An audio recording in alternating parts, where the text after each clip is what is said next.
two walking in. There's more inside already.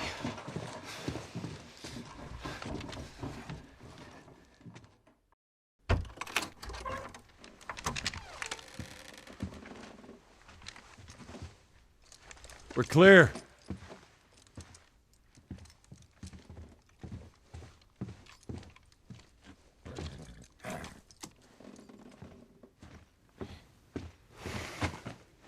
You want a hand up? I got it.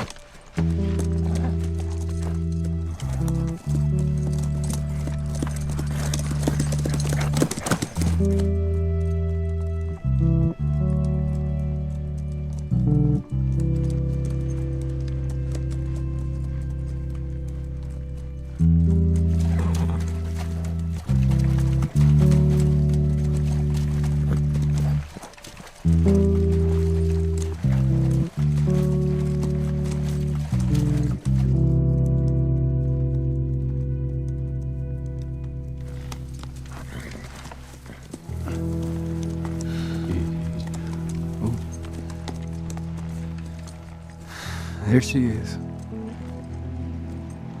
Kids will be watching movies tonight. Where is this lab of theirs? It's all the way out, University of Eastern Colorado. Go Bighorns. Ellie, get off your horse. Give it on back to Tommy. I'm gonna hang on to this fella, if that's all right with you. Go on, don't make me repeat myself. What are you doing? Your wife kind of scares me. I don't want her coming after me. Sorry for stealing your horse. Look, come back to town. Let's discuss it at least.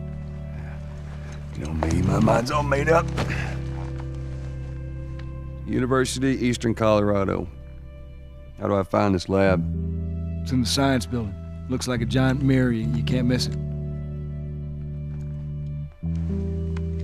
You take care of that wife of yours. There's a place for you here, you know? You good? I'm good. Adios, little brother.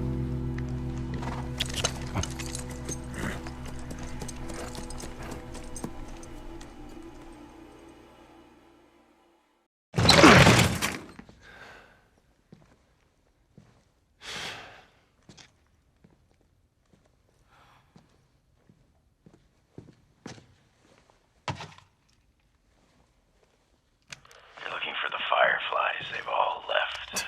Yeah, no shit. I'm dead. Or I will be soon. Got me some time to reflect. Been years that felt like we were... Fucking thing was a giant waste of time. I'm not gonna do this anymore. Come on. Looking for the others. They've all returned to St. Mary's Hospital in Salt Lake City. You'll find them there. Still trying to save the world. Good luck with that. Do you know where that is? I know the city. Is it far? It ain't close. I mean, on horseback. What? The fireflies? Get down! Oh!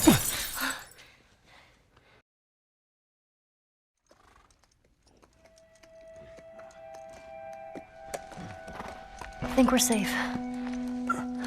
Joel? Joel? Shit. Joel, here. Oh, get up, get up, get up. You gotta tell me what to do. Come on. You gotta get up. Joel?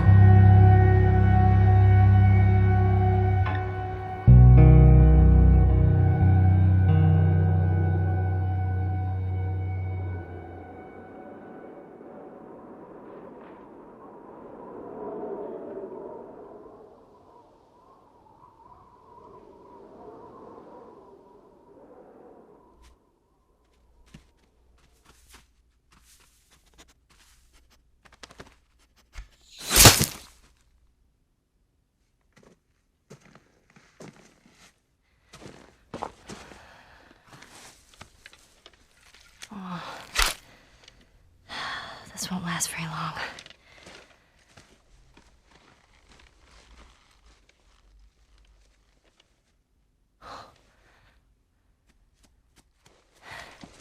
You'll just startle it.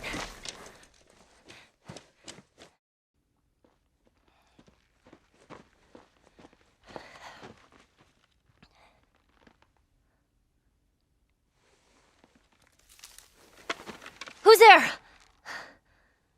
Come out! Hello? We just want to talk. Any sudden moves and I put one right between your eyes. Ditto for Buddy Boy over there. What do you want?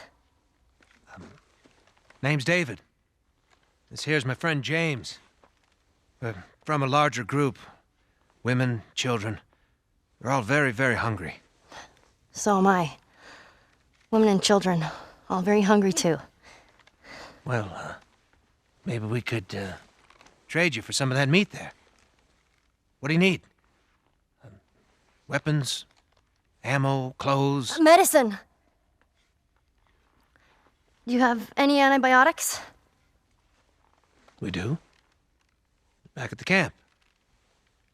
You're welcome to follow us I'm back. not following you anywhere. Buddy Boy can go get it. He comes back with what I need. The deer is all yours. Anyone else shows up... You put one right between my eyes. That's right. 2 bottles of the penicillin in a syringe. Make it fast. Go on.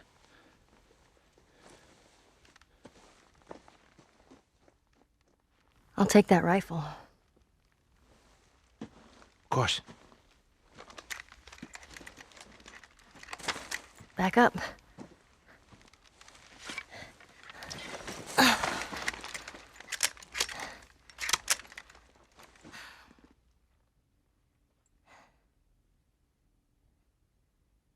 He's probably gonna be a while.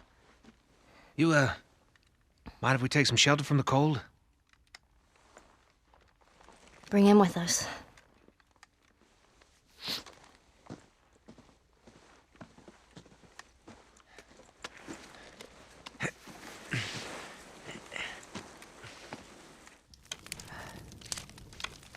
There. You know, you really shouldn't be out here all on your own. I don't like company. I see. What's your name? Why? Look, I understand it's not easy to trust a couple of strangers. Whoever's hurt, you clearly care about them. I'm sure it's gonna be just fine. We'll see.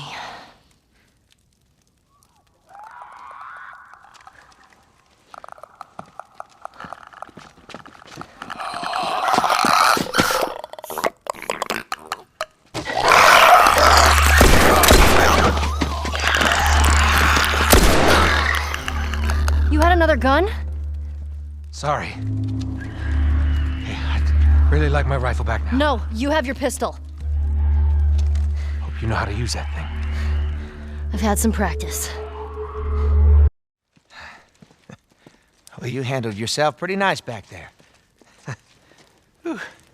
I'd say we make a pretty good team. We got lucky. Lucky? No. No such thing as luck. Now, you see, I believe that everything happens for a reason. Sure. I do. And I can prove it to you. Now, this winter, that's been especially cruel. A few weeks back, I sent a group of men out to a nearby town to look for food. Only a few came back. They said that the others had been slaughtered by a crazy man. And get this, he's a crazy man traveling with a little girl. You see, everything happens for a reason. Don't get upset. It's not your fault.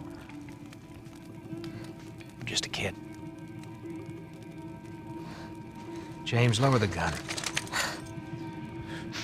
No way, David. I'm not gonna let her go. Lower the gun.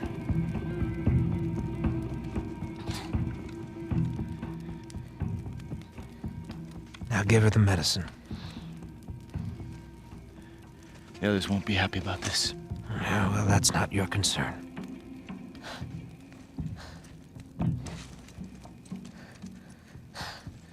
Move the fuck out of the way. You won't survive long out there.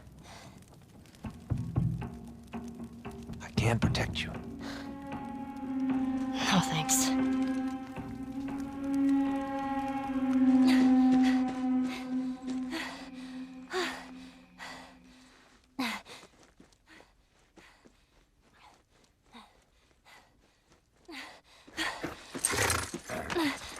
Let's get out of here.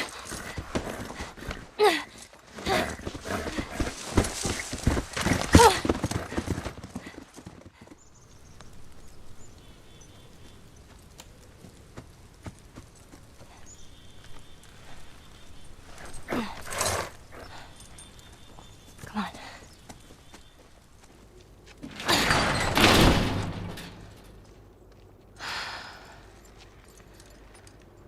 Okay.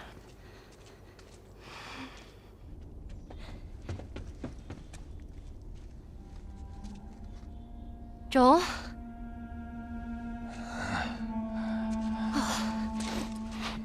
I only managed to get a little bit of food. But I did get this.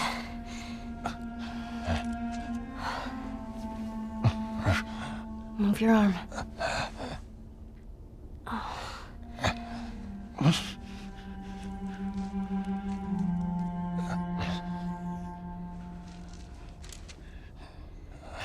Here we go.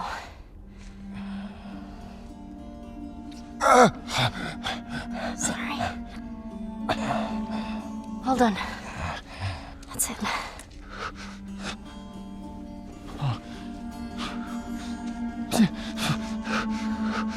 You're gonna make it.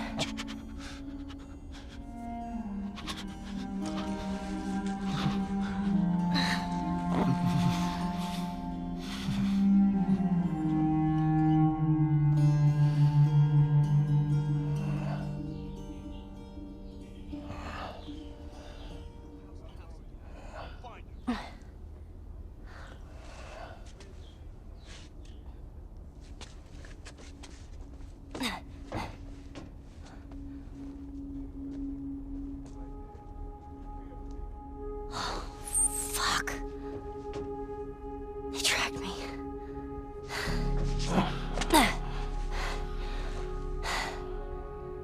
I'm gonna draw them away from here. I'll come back for you.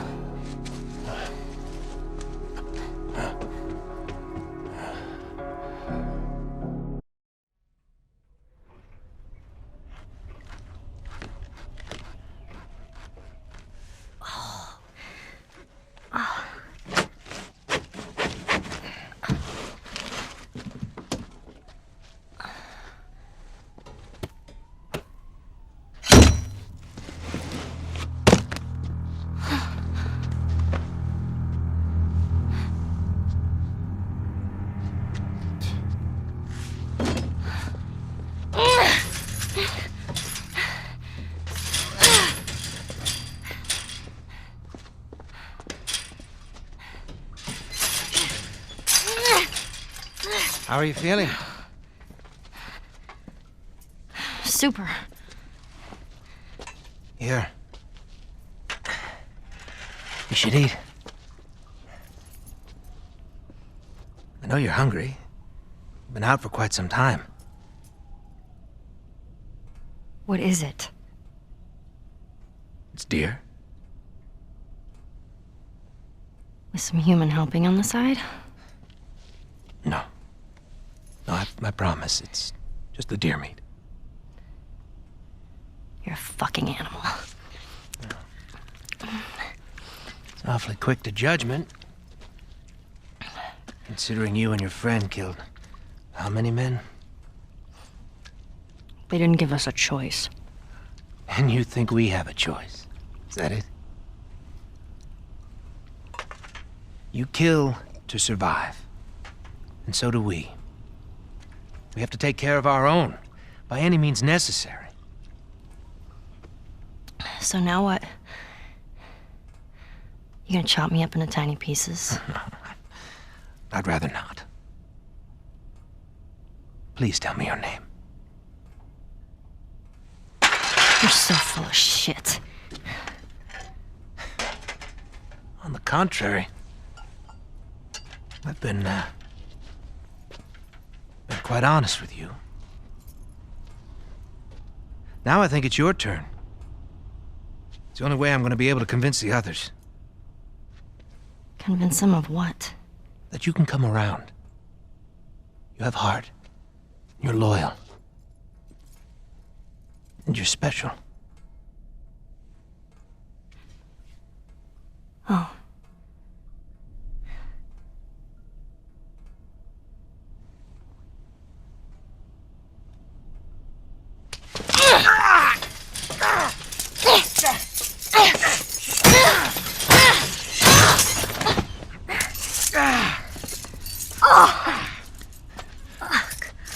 You stupid little girl.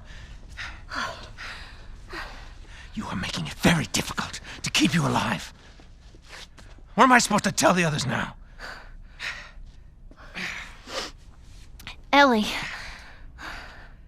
What? Tell them that Ellie is the little girl that broke your fucking finger! How did you put it? Tiny pieces. See you in the morning, Ellie.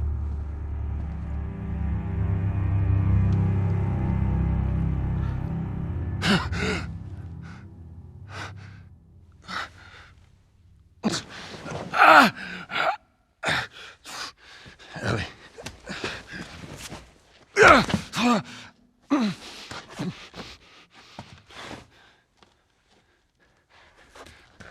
Ellie?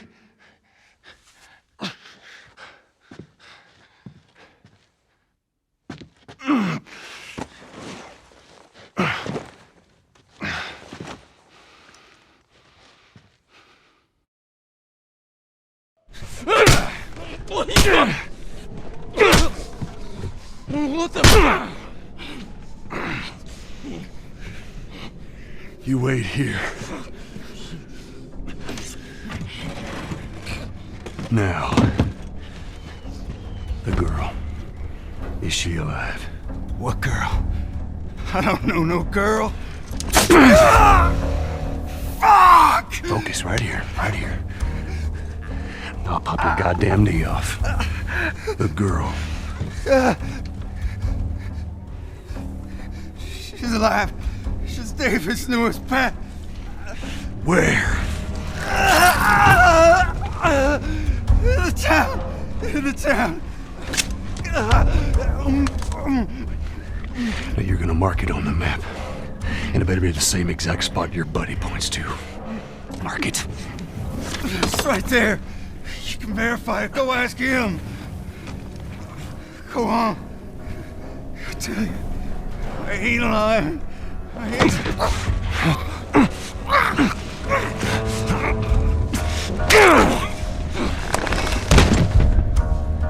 Fuck you, man. He told you what you wanted.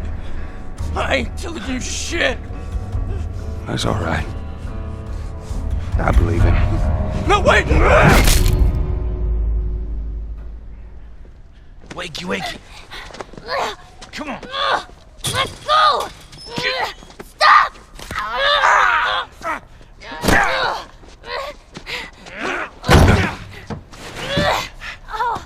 I warned you. I'm infected! I'm infected! Really? So are you. Right there. Roll up my sleeve. Look at it! I'll play along.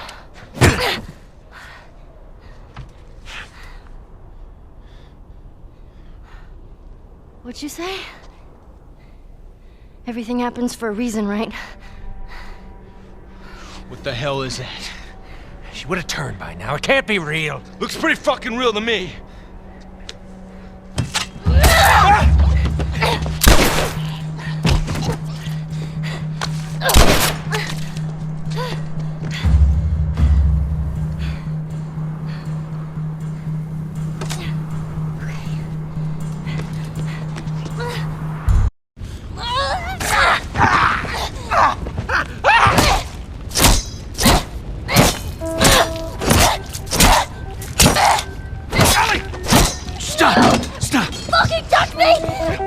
It's me.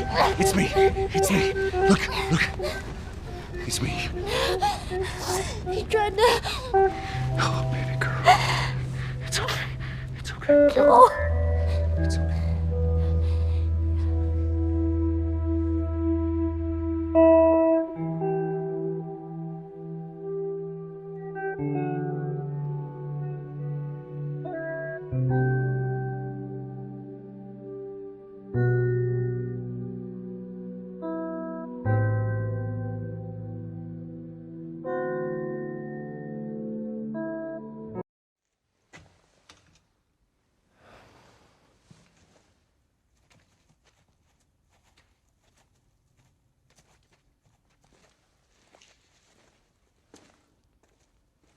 We don't have to do this.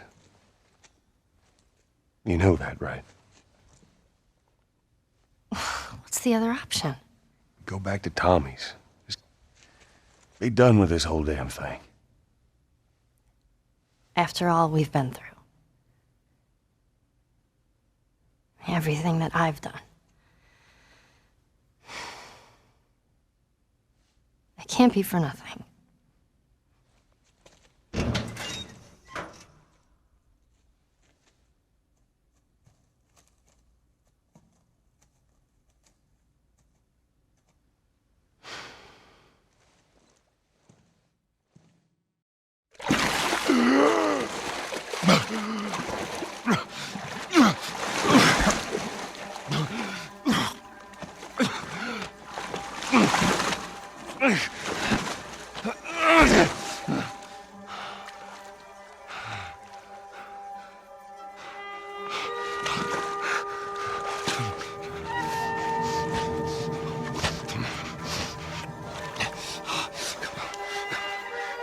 Hands in the air!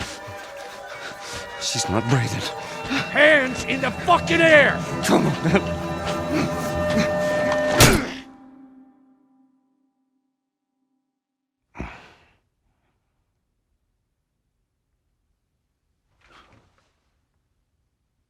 Welcome to the Fireflies. Sorry about that. They didn't know who you were. And Ellie? She's all right. They brought her back. You came all this way. How'd you do it? It was her. She fought like hell to get here.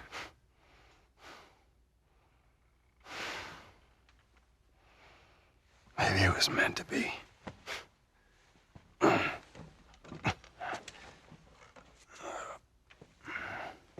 I lost most of my crew crossing the country.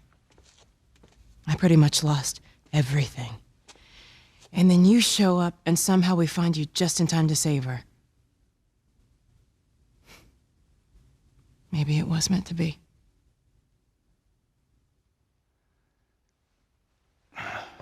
Take me to her. You don't have to worry about her anymore. We'll take care I of her. worry. Just let me see her, please. You can't. She's being prepped for surgery. The hell do you mean, surgery? The doctors tell me the cordyceps, the growth inside her, has somehow mutated.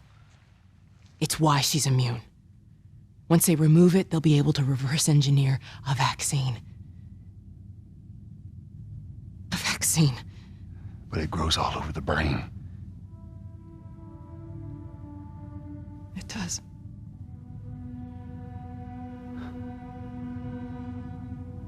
Find someone else. There is no one else. Listen, you were gonna show me where... Stop. I get it. But whatever it is you think you're going through right now is nothing to what I have been through. I knew her since she was born. I promised your mother I would look after her. Then why are you letting this happen? Because this isn't about me, or even her.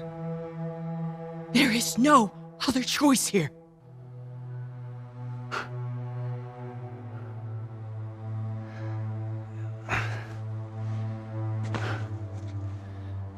Yeah, you keep telling yourself that bullshit.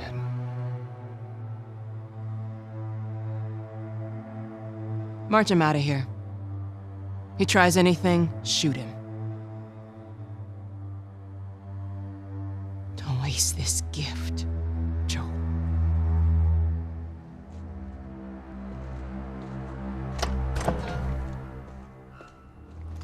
Get up. I said get up.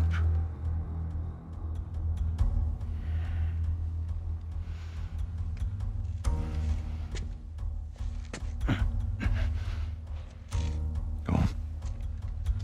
Move.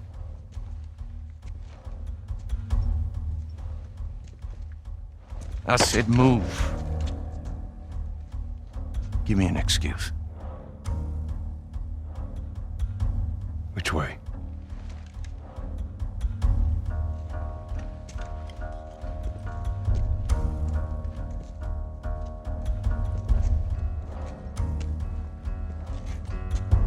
What the fuck you doing? Keep walking. I said keep walking. Where was the operating room? I ain't got time for this. Where? Where? Top floor, the far end.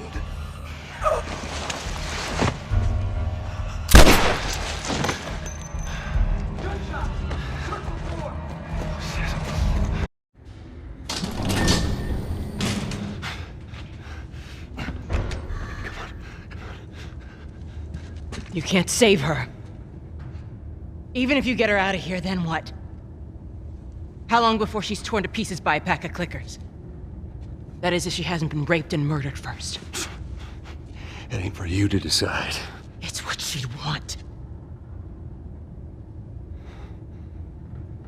And you know it. Look. You can still do the right thing here. She won't feel anything.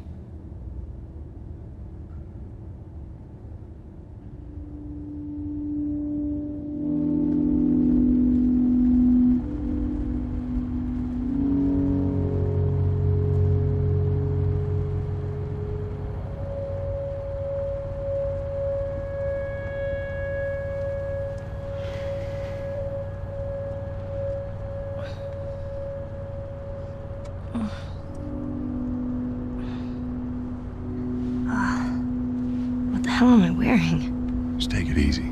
Drugs are still wearing off. What happened?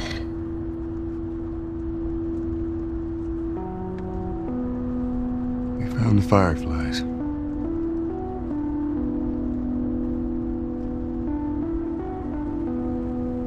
Turns out there's a whole lot more like you, Ellie. People that are immune. There's dozens, actually. Ain't done 'em a damn bit of good, neither.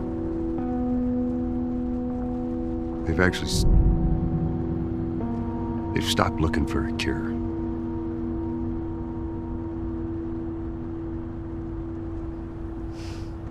I'm taking us home.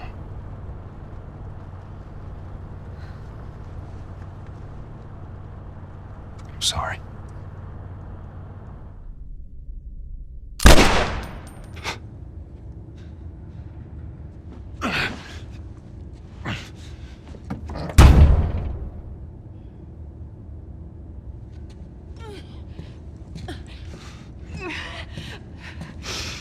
Wait!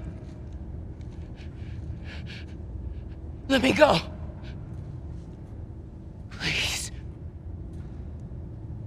You just come after her.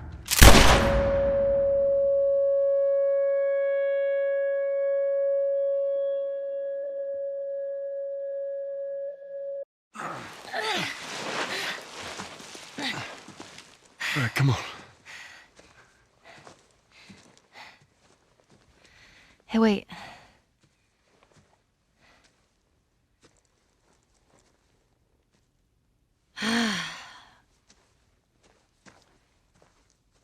Back in Boston, back when I was bitten, I wasn't alone. My best friend was there. And she got bit too. We didn't know what to do. So, she says, let's just wait it out. You know, we can be all poetic and just lose our minds together. I'm still waiting for my turn. Ellie.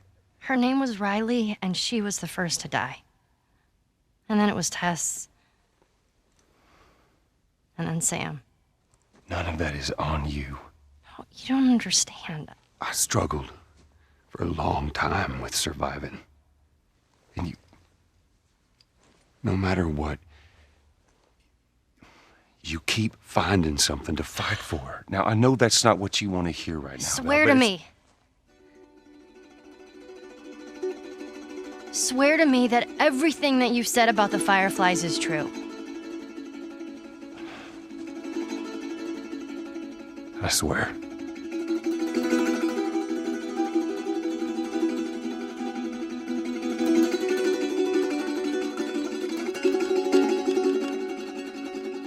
Okay.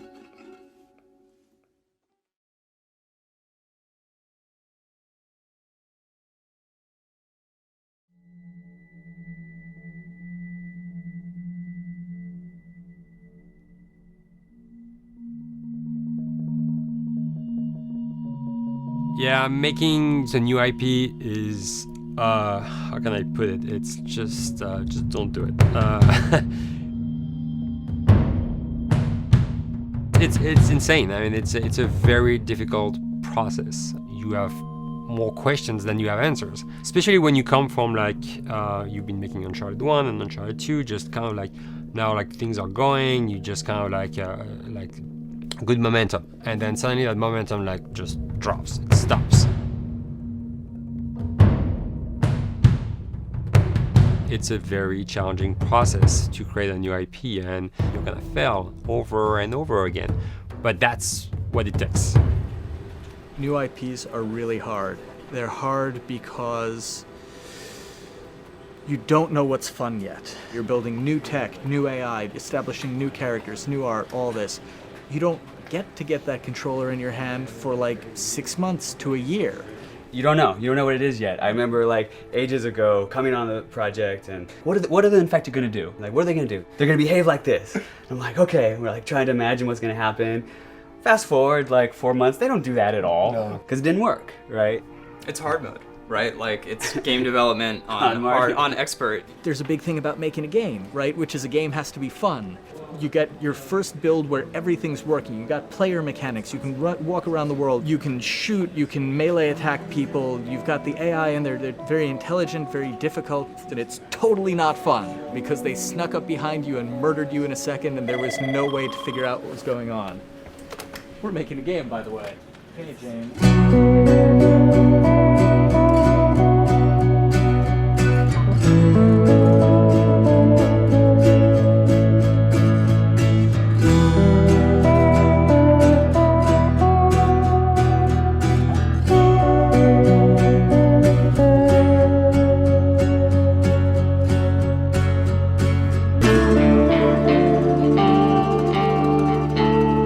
The company has grown quite a bit since I started. I think I was the 12th employee or something back when we got started, but we've tried to stay true to those smaller studio roots. I've been here for 16 years. There's just no reason to leave. I just like the environment here. It's very non-corporate. I think the way we work on Dialogue is kind of special because we don't really like hierarchy or bureaucracy, and no one is really just a manager here. Naughty Dog has a very flat structure. We pretty much all report to the co-presidents and the game directors. I always tell people when we hire them, just like, my job is going to be able to trust you, and that's what I want. I want just to give you something and just you go with it, and I know it's gonna get done. We believe in iteration, we believe in collaboration, and we believe in the people making the game working directly with each other. When we have designers and artists, animators all mixed up, anybody that's working on the same tasks, the same characters, the same areas, put them next to each other so they can communicate a lot better. We don't have a lot of meetings because if you need something to get done, you just walk over and you talk, and then you go back to your desk and you finish it up. And I really like that. I like when I just walk in the office and I see just designers talking with the programmers or programmers over the animators and talking to them. I think that's when really the magic happens. Naughty Dog, we really try to cultivate a culture where anybody can criticize anybody else's work. And we encourage people to be blunt about it and not try to sugarcoat it too much. It takes too long to be nice sometimes. It's not personal. It's based on more like how can we make a better game. We want everybody to have a voice. We want to cut out all the bullshit if we can, making sure that people are making decisions not based on ego, but what is going to benefit the game. When you see that people trust your opinion and that they value it, it's such a great feeling. You really feel like you're working as a team on a collaborative effort. We want to sort of remember where we came from and why we were successful then and try to continue that success now. We make games. That's what we like to do. Back when Uncharted 2 wrapped up and we decided that we were going to build the second team and create a new project, we kicked around a lot of ideas. One of the very earliest ideas was to go back to Jak and Daxter.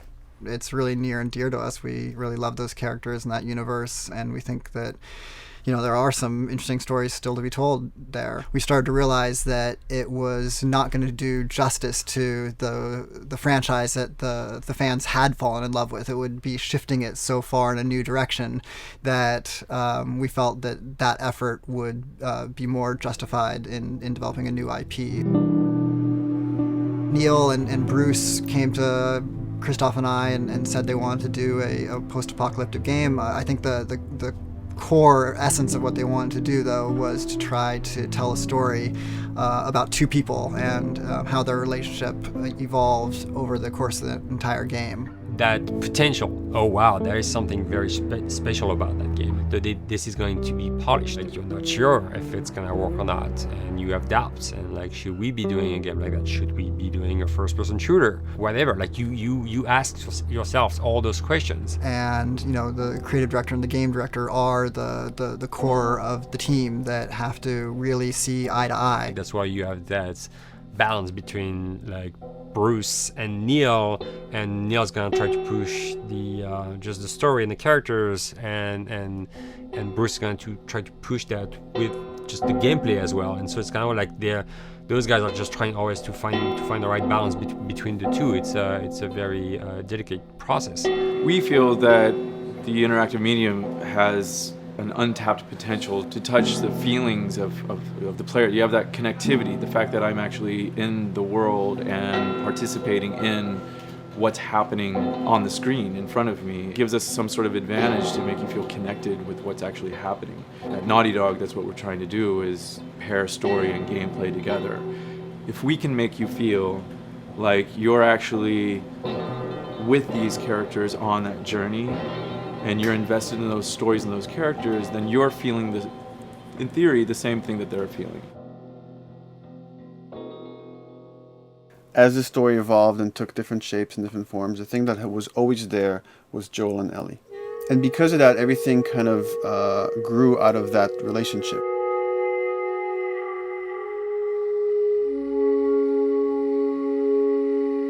We've seen kind of that role of the anti-hero change, especially over the last 3 to 5 years, to where before it was the thick-neck mercenary kind of guy. For this game specifically, for this story, we needed something new.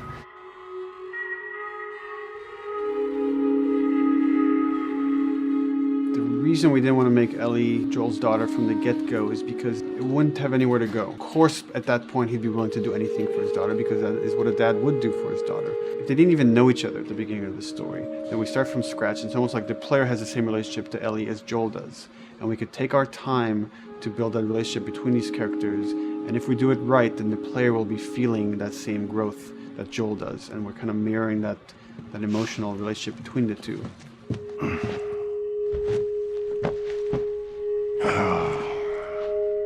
What are you doing? Killing time. Well, what am I supposed to do? I am sure you will figure that out.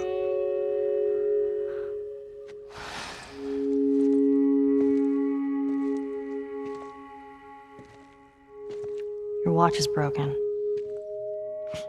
It's exciting that Neil wrote something like this, where he's like, I don't want to make the stereotypical characters. I want to make real people in this crazy situation and these forced to make decisions that are really tough. Like, what would we be like in those situations?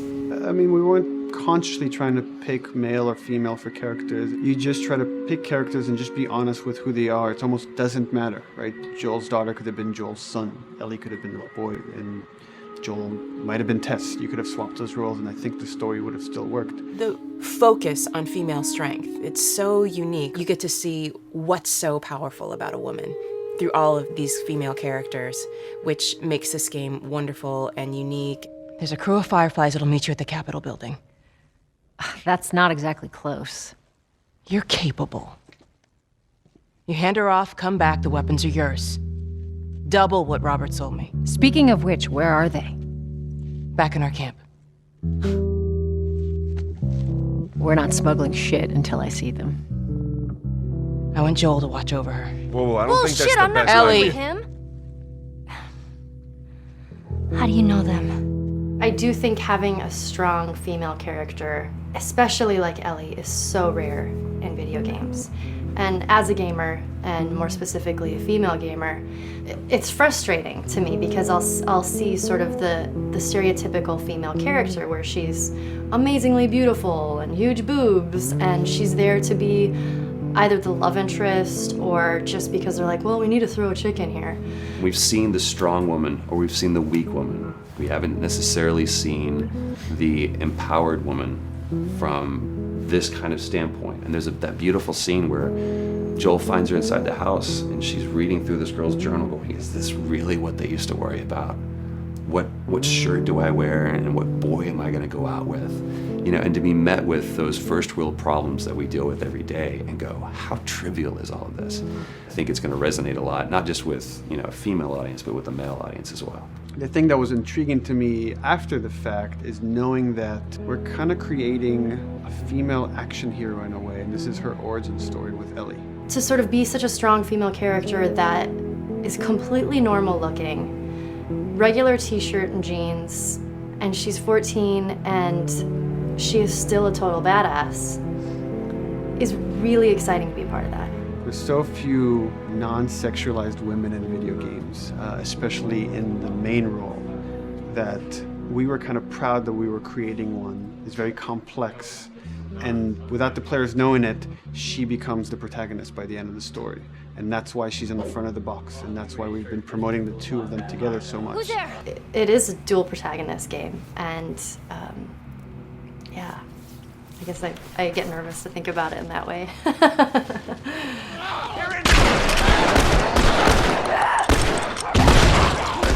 We couldn't talk about it. In fact, in interviews we've been lying about it, saying you never play as Ellie because it was so important for that to be a surprise. Sorry, journalists. Here we go.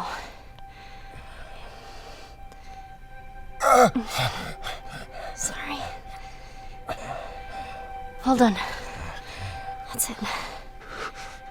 The tone of the game was set pretty early on that we knew that we wanted to make a really grounded story. We knew that we wanted to make the player feel the sense of tension and dread and go through the same emotional roller coaster that Joel and Ellie were going through. One of the things we kind of struggled with is to say, well, if we want to really ground this world and make it so like realistic, maybe we shouldn't have anything that could be perceived as a monster. Maybe like by just having an infection that just killed people, and it's all about humans and how they deal with this post-apocalyptic society and how different people decide to survive. Maybe that would be enough. And what we realize is because we're making an action game, a lot of the storytelling happens on the joystick. And once we remove the infected, it's like all of a sudden now we can't tell the story through gameplay of what happened to the world. And that's where we kind of went back and kind of brought the infected back in, because it lets you see, once you're fighting them, the threat that people had to deal with, that otherwise would just be very cerebral and people could talk about it, but you couldn't necessarily experience it yourself. In a novel, that might work. In a game, for us, specifically an action game, it didn't work. And from there, when we start kicking around those ideas, and we're just like, what would be cool just to play? The early inception for it really came from a BBC video we saw called Planet Earth, where they were talking about a cordyceps fungus. This cordyceps fungus gets inside of the brain and controls these ants, and mandibles start chomping, they grow up to higher areas, cordyceps fungus sprouts out, and then it germinates. And essentially uses them to spread its infection and take over whole colonies, sometimes wiping them out. As soon as we saw it, we were intrigued by the idea of, what if it jumped to humans?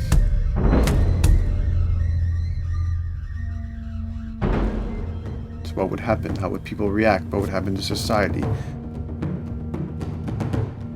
As we're trying to develop the look of the infected, we went through so many different iterations, some that looked really alien and subhuman, some that looked just essentially like zombies, and we couldn't find like an original place for them. But one of our artists just did this kind of photo mashup where he took a bunch of images of diseases or images of fungal overgrowth, and he kind of mashed it all together and he threw it on this person. It was a very iterative process, making sure that the fungus felt properly integrated, like it was part of the body, growing out of the body. And not just fungus growing on the head, but it's tearing the face apart, cleft down the middle, this gaping maw of a mouth with the crooked teeth. And it's in great agony as its humanity and its brain is still somewhat functioning. Maybe you still have some human cognitive abilities or the thought process back here. This isn't some decaying corpse on the ground. This is a living thing that's going to be coming after you in the world. The fungus is always the focal point. So you can see from a distance, oh, this guy's infected. I can tell straight away. In fungus, they have these beautiful saturated colors, and we really like that conscious of this something so horrific that it's going to like stop at nothing. It's relentless force of death, and yet elements of it are beautiful. It's not just about gore. It's not just about everything about it being scary, because to us it's actually scarier when things on it are somewhat benign or somewhat beautiful. It was evident that we were onto something that was quite a bit different and something that we hadn't really seen before, which was eerily human but very disturbing.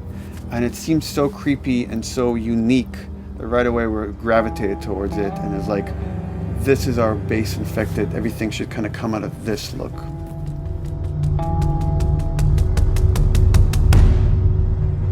So once we had this idea of the face-splitting kind of look that eventually became what we called the clicker stage. We went to great lengths to create a full biological cycle for these things. So in the early stages, you don't actually see too many signs of the fungus surfacing out of the skin. It's kind of underneath it, like people have lumps starting to show. The eyes will be kind of cloudy or lopsided because the fungus kind of originates inside the head. That moves into the next phase, which is the clicking phase. And if they mess with the eyes, we end up saying, well, how do they get around? Oh, echolocation. And they use a form of echolocation to track down their enemies. Just like bats, or even some blind people can see by making a clicking sound, a sound that on its own wouldn't be very scary. And then to associate it with something that people in this world are very fearful of, so that as you're exploring an environment, all of a sudden you hear this click, and you're seeing everybody just get frightened, just everybody duck, everybody hushes. Great.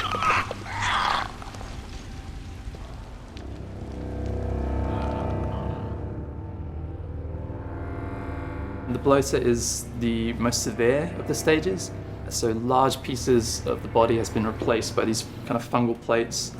The fungus completely takes over the body and blooms. They're kind of covered in things that have been growing on them. Things like moss and like little life on life kind of.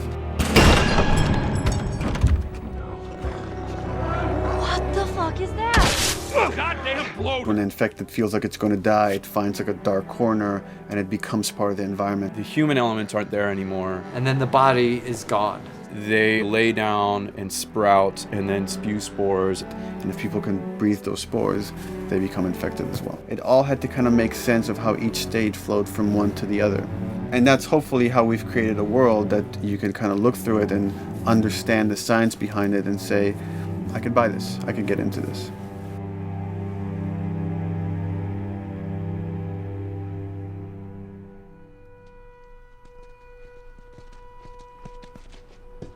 Mandatory evacuation.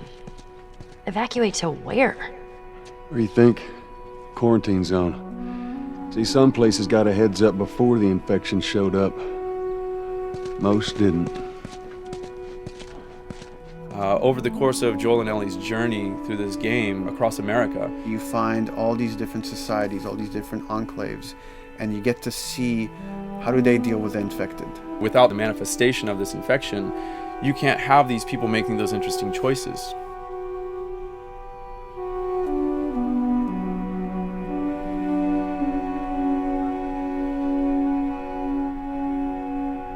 The world we decided was actually its own character, really grounded with a lot of texture.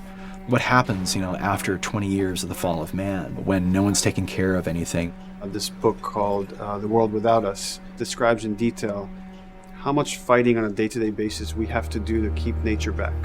And once you stop doing that, how quickly nature can reclaim that. As they talk about New York and how every day they pump water out of the subway system. That system breaks down within 2 days, the whole city is flooded. And once water gets introduced, then structures collapse pretty quickly. Trees will sprout and wind will carry those seeds over and gutters get clogged. And then when it rains, water fills up and then pretty soon you have vegetation growing over there. And once you have vegetation, concrete breaks pretty easily for when there's a tree and roots breaking through that. Even some of the stuff we did on Uncharted, exploration of how temples were ruined. What if you took those ideas and put them in Pittsburgh or Boston? And obviously right when that happened, you can imagine that being pretty terrible to look at. But you think about 20 years later, and with rainwater filling up those sinkholes and then those becoming like little marshes with lily pads in them. We had this wonderful piece of concept art we developed really early on, and there are all of these wild animals that have escaped from a zoo and over the past 20 years have bred, and now they have herds roaming these cities. And that's something that tells you that life goes on and this world is worth saving.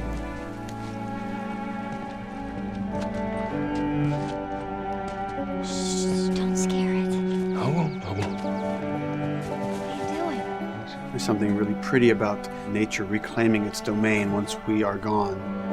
So fucking cool. We have another level of OCD of the logic goes into some of these environments. Water damage seeps in, and then that creates some little moss growing on the floor, or a tree radiates energy from its base, and that over time starts to melt the snow around it. And that's the reason why you'd see those little rings of leaves showing through in the snow. That gives it that extra, believability. This is pitch art. I'll try to start with an idea that conveys sort of the feel of the environment. Something like this, very brushstrokey, very painterly. You can see not a lot of detail, just energy and conveying a mood. This is sort of just a conversation starter, and then this would be more of an actual space. So you start talking about, is this too tight of a space right here? Would the player even fit through there? Do we even want to include water? Those are conversations you start having a little bit later. And then it usually needs several more passes back and forth in order to be tightened up to be the experience that you would see in the final product. So, dude, I was actually trying to figure out right here, there should probably be some dead foliage. It might be cool to see some of the dead stuff around the edges of the green, or like even spilling out into the street. Maybe what we do is, in some of these areas, we use it as like a transition from the actual concrete to the side of the building, so like they're almost sitting on top of a bed of dead foliage, like that really rich kind of like orangey brown color. Sienna or something would be nice. Something real cheddary. That's how you know you're done. The end product often ends up being stronger because that bouncing back off somebody else gives you a result that maybe you wouldn't have even thought of in the first place. All right, here's the bridge. That's our way out of here.